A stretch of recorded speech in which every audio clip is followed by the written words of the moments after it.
I uploaded my first video to this YouTube channel right around the tail end of 2017. Fresh out of high school, I took on any odd job to somehow try to pass the time until I found something fulfilling to pursue after a frankly embarrassing final grade that likely wasn't going to lead me anywhere substantial. Less because I didn't try to succeed, but because I had no drive after high school had successfully broken my spirit. I was glad to be out and excited to sink my teeth into something I've always been interested in but was too scared to try myself out at. Review videos. I want to say it was a slow burn, but after just a few videos, I had somehow managed to carve a name out for myself with content that was far from unique, very rushed, and with limited editing abilities. But since I had nothing but time on my hand, YouTube had quickly turned into a 24/7 thing for me, even when I was supposed to be headed to any of my various 9-to-5 jobs. These ranged from validating tickets at a local theater, to working at a comic book store, to selling overpriced donuts on the busiest street in town. And so the decision to focus even more of my energy on this growing channel, something that I was actually proud of for once, wasn't exactly hard. But where you'd think that, especially with long-form review content and sporadic intervals that you can take your time with, you could make time to fit real life in between, I instead chose to spend what started to feel like more than 24 hours a day indoors, obsessing over channel growth, metrics, and neglecting just about everything else in life. My family, my friends, and my mental health. Welcome to the N.H.K. came into my life around this time. I didn't think much of it, as conceptually I couldn't identify with this loner character stuck in his room without his life going anywhere, pushing away the people closest to him. Until 2 years later, and with every possible mistake I could have made in my time on YouTube crossed off the list, I can wholly identify with this loner character stuck in his room without my life going anywhere, having pushed away the people closest to me. Hey, this video is going to delve into some heavy topics, so if this is your first time here, hey, it was nice knowing you. Still sticking around? Oh boy. For those of you who don't know, the N.H.K. is the publicly funded Japanese national broadcasting station that's been around since the 1920s, and from what I can tell, has only been so much involved in controversy as any broadcaster of its size, aside from the odd racially insensitive depiction of any non-Japanese person. And so, the easy accessibility and huge influence on the typical Japanese household makes it the perfect subject matter for a show like this. Our main character Sado is what's known as a hikikomori, and since I know my mom is watching, I'll explain what that is real quick. Hikikomori is the term used for social recluses in Japanese society, most commonly within the early 20s to mid-30-year-old demographic, though even the Japanese youth and those way into their 40s often choose to shut themselves off from the outside world, whether it be out of fear, habit, or as a result of having long given up on life, preferring instead the comfort of their own home over potential hardships they'd need to endure in the usual work environment. The US also knows them as NEETs, or YouTubers. When I first heard about this phenomena, I distinctly remember a sudden outburst of, "Mom! Stop whatever you're doing! We are moving to Japan!" And then I did. I did live in Japan for a while and could experience all the wonders and sights and everything firsthand, and as I also became friends with one self-proclaimed future hikikomori, and with the hindsight and experience I have now, my reaction to someone telling me they'd be excited to go down this path would quickly turn into worry.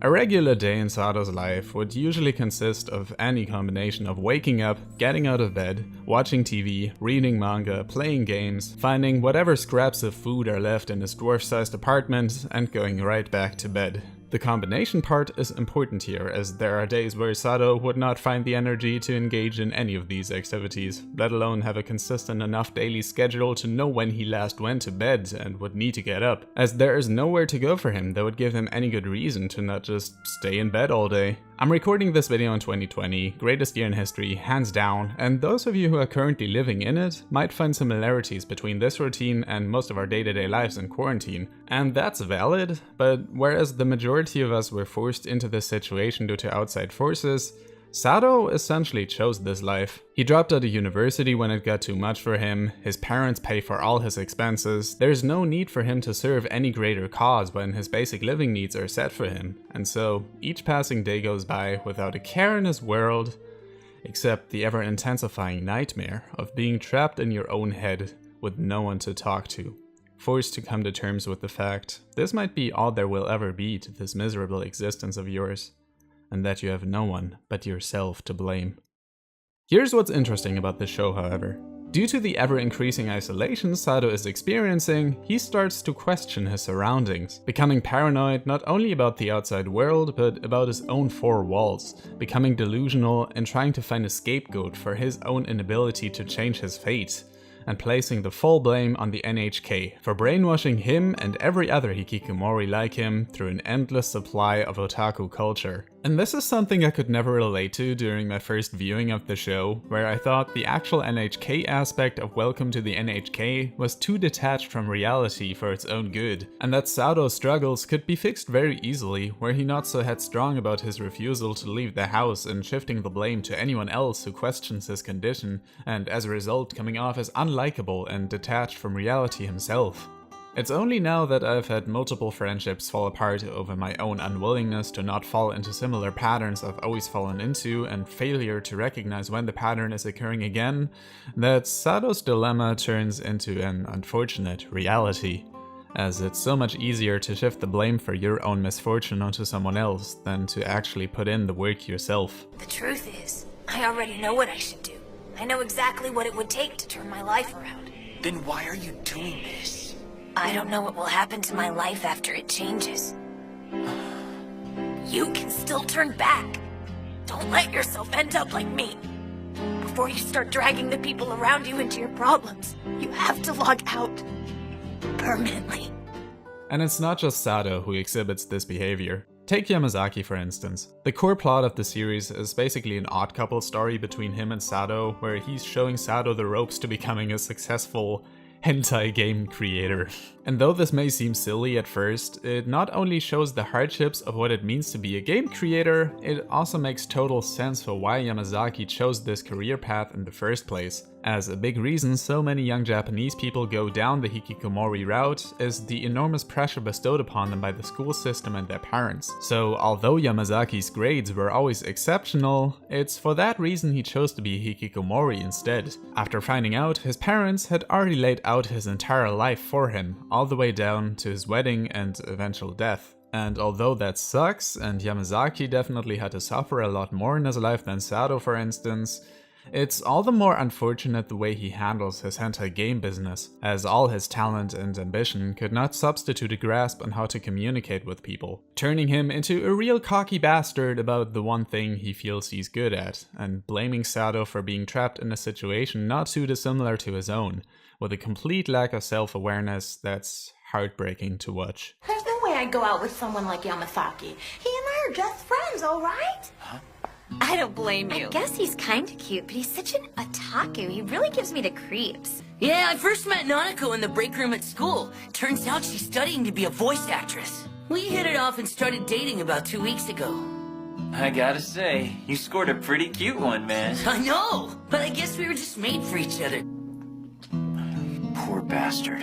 He doesn't have a clue. The show's author Tatsuhiko Takimoto once stated in an afterword following the original manga's completion that putting his own experiences into this story was the most painful part to him, the process of taking your own shame and revealing it to the whole world. And I feel that's something you can sense in every character in the story. They're all flawed in their own little ways, trapped in situations they can't seem to get out of, and searching for their own means of escape.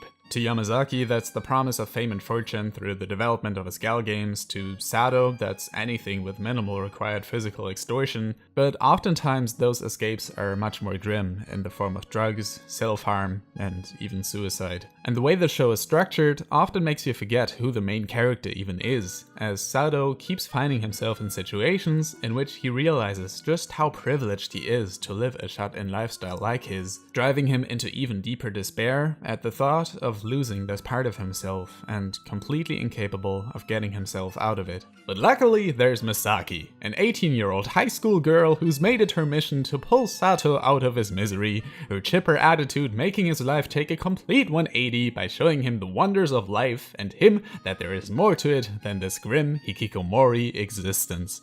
They fall in love, get married, buy a cottage by the countryside, and this is usually where Sato wakes up from his dream. Misaki is about the most well-crafted subversion of the manic pixie dream girl trope I've seen in any anime, and the one character possibly even more broken than Sado. Having grown up in an abusive household, she was made to feel like a total failure her entire life, isolating herself in a room with no one else around but a plush doll to talk to, and convincing herself she will never be of use to anyone around her. So when Sado comes along, she makes it her life's mission to help him get back on his feet, not out of the kindness of her own heart, but rather so that there's someone around her she feels leads an even more miserable existence than she does, and becoming obsessed with taking care of Sado in an attempt to find meaning in life through someone else's. And while it's fun seeing Sado try and make heads or tails of his feelings for Misaki, it's also frustrating to see what a one-sided and toxic relationship this is at its core,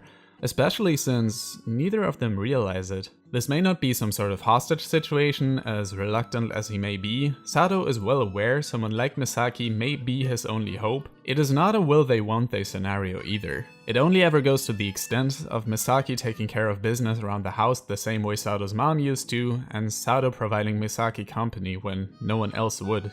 The feelings they develop for one another are not those of two estranged lovers finding their way together in a relentless environment, yet it's not a simple friendship either, but rather a codependency on one another, fueled by each of their own inabilities to change themselves on their own terms, that drives each of them deeper into their own individual despair.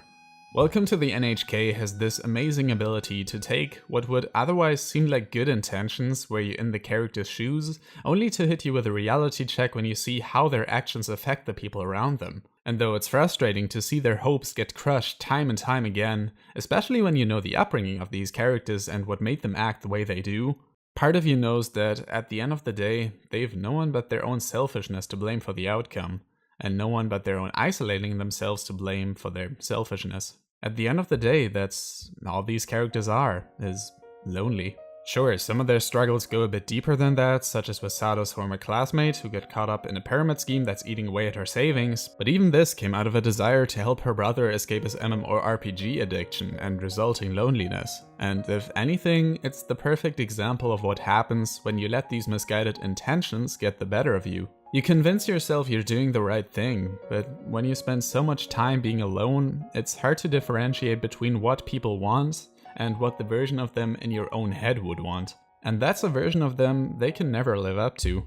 And I think the best example of this is Sado's former senpai Hitomi. Hitomi and Sado were not too different from one another back in high school. As they were both part of the literature club, they spent a lot of time together back then, and in the manga, it is even implied they were a proper couple, but the manga is a whole other can of worms that I'd rather not tackle today. What's consistent in both versions of the story is that Hitomi may very well be at fault for making Sado go down the hikikomori route. Not because she was some evil person with a vendetta against her lonely friends, but rather because she was so trapped within her own head that she was unloading all her own mental problems onto Sado, filling him with ideas of conspiracy theories spearheaded by the N.H.K, suicide, and even leading him down the road of substance abuse. And Sado ate up all of it. His whole ideology is informed by what Hitomi had told him, and it's safe to say he'd walk off a cliff if Hitomi told him to. Which is exactly what happened when the two of them headed off to a so-called offline meeting where they would commit suicide. And although Sado doesn't realize that was the real reason behind their trip there, even when he finds out, he's later persuaded into actually jumping off. Not because of anything else that's been going on in his life, but when Hitomi's boyfriend stops by to tell her everything would be fine. And although it can be assumed his decision was fueled by the realization his relationship with Hitomi would never work out, I think another part of him also realized at that moment that his senpai isn't as perfect as he'd made her out to be in his head. All the conspiracy theories, all the paranoia over nothing, it's made her who she is, and that's someone he still looked up to and cared for deeply. A person who's so mentally unstable, she can be swayed off the brink of death, just like that. It's good that that happened and everyone at that meeting made it out alive, but this is a group of very flawed individuals nonetheless, that they even ended up there in the first place. And I think in that moment, Sado realized a lot about what it means to be totally stuck in a situation you put yourself in, no matter what outside influences led you to this decision. It wasn't a complete shift in perspective for him, but that's just what change is sometimes. A slow burn.